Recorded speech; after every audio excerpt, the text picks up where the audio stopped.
Vous voyez la peur s'exprimer? Ce garçon a une peur mortelle de la vérité. Petit, ça me brise le cœur de te dire ça. Mais je pense que tu es un jeune homme très perturbé et que tu es très désorienté. Je pense que tu vas toujours chercher tes réponses au plus mauvais endroit. Ah, vous avez raison, ouais, je suis vraiment perturbé, je suis vraiment désorienté, ça c'est vrai, ouais. Et j'ai peur, hein, j'ai vraiment peur.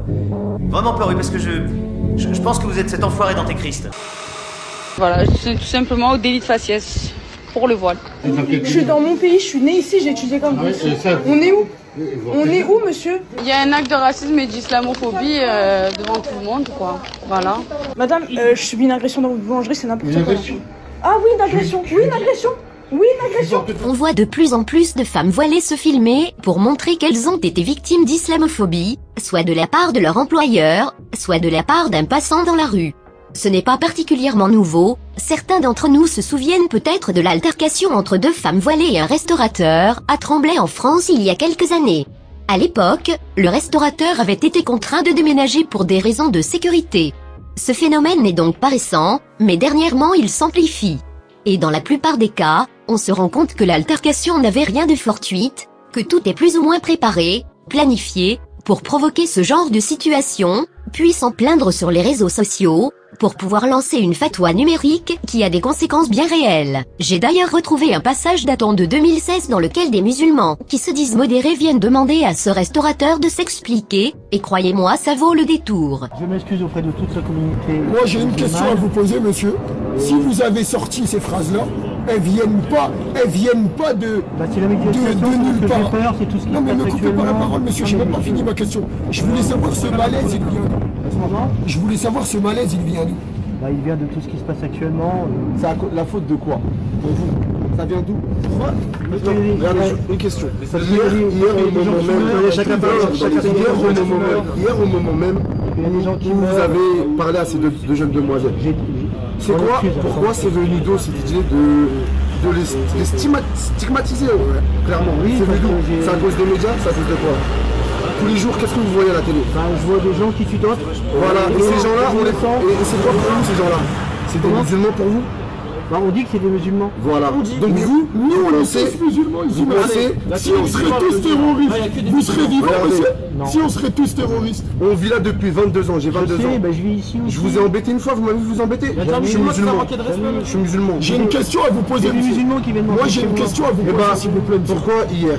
Parce que j'ai pété un câble, je sais pas. Non, moi je pense que ça vient de vous savez, malheureusement, vous êtes des milliers de Français comme ça, à penser que, parce que BFM, parce que iTélé, ils montrent toutes ces images tous les jours, et vous êtes des milliers à croire ça. Et vous êtes des milliers à croire que des musulmans, c'est des tueurs. Oui, mais nous sommes pas. Mais vous, tous les jours, on essaie. Tous les jours, on essaie. Je vais vous poser juste une question. Vous dites qu'il faut le dire. J'ai une seule question, monsieur. Allez dans la rue, allez pourquoi vous me coupez la parole? Tous les jours, on essaie. C'est vous qui nous conseillez, c'est vous qui traitez les Arabes et les musulmans. Moi, j'ai une question. Attends.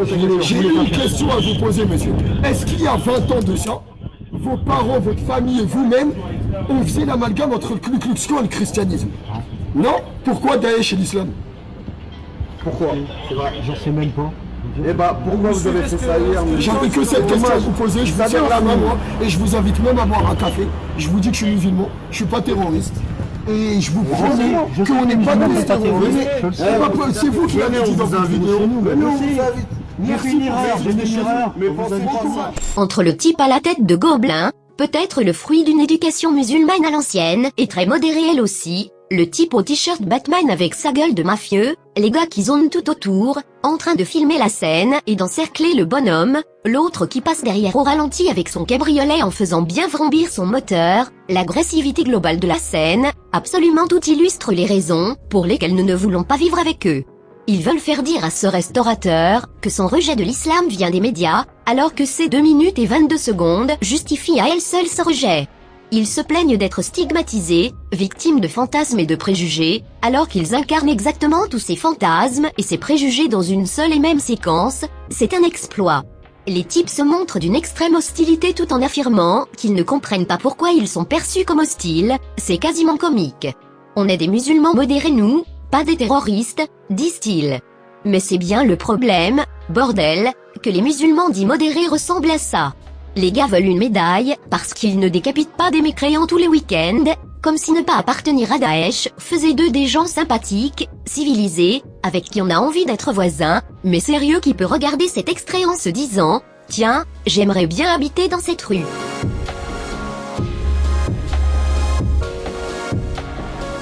On va pas se mentir, la violence islamophobe en France, ça n'existe pas. Les musulmanes vêtues à la saoudienne, qui disent avoir peur quand elles sortent de chez elles, ce sont des comédiennes, et tout ceci n'est que du théâtre. D'ailleurs, il suffit de voir la réaction de ces femmes voilées pour comprendre qu'elles ne se sentent absolument pas en danger. Elles font souvent preuve d'arrogance, elles ricanent, elles savent qu'elles ne risquent rien, elles ne craignent pas pour leur intégrité physique, et elles ont raison. Ça ne dégénère jamais, il n'y a jamais de blessés ni de morts.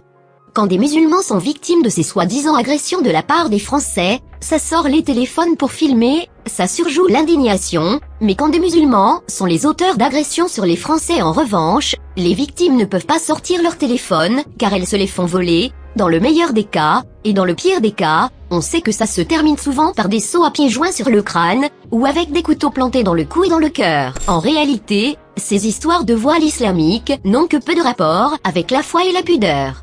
Le voile ici n'est qu'un déclencheur, c'est un instrument utilisé pour susciter des réactions de rejet dans la population française, réactions qui sont capturées en vidéo puis tronquées et manipulées, afin de poser une cible dans le dos de ceux que l'on veut soumettre. Vous n'avez pas la tenue adéquate, je ne peux pas vous garder si vous ne souhaitez pas garder la tenue adéquate. Voilà, dites ça, mais ne dites pas que c'est moi qui ne veux pas rester. Ah, vous m'avez dit que de toute façon vous ne vouliez pas faire la mission comme ça. C'est vous qui me l'avez dit. Non, pas du tout. On va pas y parler. Pas du tout. Dans ces affaires-là, le voile islamique n'est pas plus religieux qu'une cigarette, que l'on vous demande de manière agressive, pas plus religieux que le rap qu'ils mettent à fond, en haut-parleur dans les transports en commun. Il s'agit d'occuper l'espace public, de s'approprier la rue, et de lyncher tous ceux qui oseront résister à cette prise de contrôle. C'est un processus politique de colonisation par le bas, par la démographie, par le chantage, qui veut instaurer de nouvelles habitudes, de nouvelles coutumes, par l'intimidation, par le nombre et par la nuisance, à l'usure. Ces gens-là ne demandent pas à ce que l'on respecte leur liberté en tant qu'individus, ils veulent nous terroriser, afin que l'on renonce à nos propres libertés. La liberté individuelle n'est qu'un prétexte, ils se servent de nos concepts universalistes précisément dans le but de les abolir, dès qu'ils en auront l'occasion, dès qu'ils seront majoritaires. Tout ce cinéma n'est qu'une étape, une bande-annonce de ce qui vient, ils s'installent dans le décor, ils imposent leurs standards, pour mettre fin à l'art de vivre à la française, au mode de vie occidental en général, qu'ils exècrent par-dessus tout. C'est pour cela qu'ils portent le voile intégral dans des restaurants, sur leur lieu de travail, tout en sachant que le règlement intérieur l'interdit.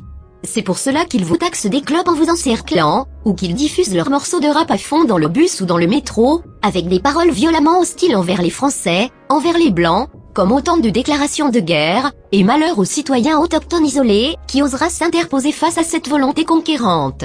Ils veulent nous humilier, détruire des vies, ils veulent faire des exemples, ils veulent que vous baissiez les yeux une bonne fois pour toutes.